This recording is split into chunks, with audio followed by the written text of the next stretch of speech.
In February 1959, 9 experienced hikers entered the Ural Mountains of the Soviet Union. They were young, skilled, and confident. None of them were afraid of the cold. That's a fact. They never came back. Their leader, Igor Dyatlov, kept a diary. The last entry was calm. Ordinary. No panic. No warning. When rescuers finally found their campsite weeks later, something was wrong immediately. The tent was cut open from the inside. Not torn. Not opened properly.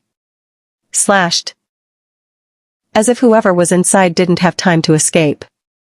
Boots, coats, food, everything was left behind. In temperatures that could kill a man in minutes. Barefoot footprints led away from the tent. That's not a legend.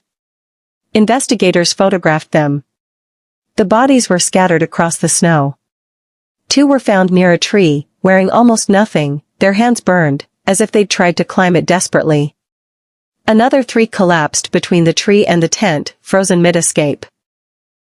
The last 4 were found months later in a ravine. That's where the horror deepened.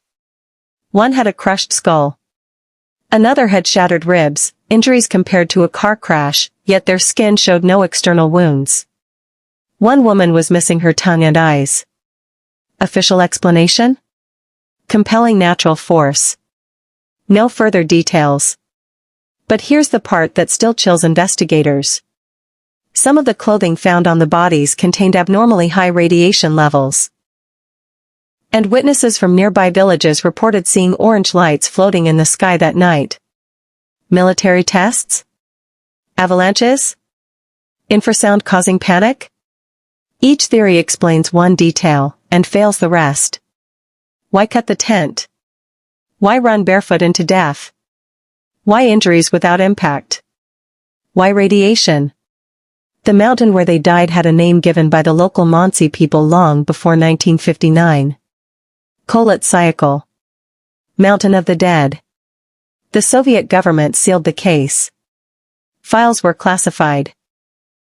Families were told to stop asking questions. Even today, investigators admit one thing openly. We know how they died. We don't know why they ran. And that's the real horror.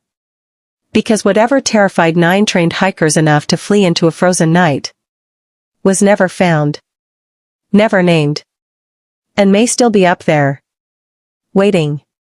Subscribe for more stories, and if you like you can give suggestions and comment, and that type of story will be next.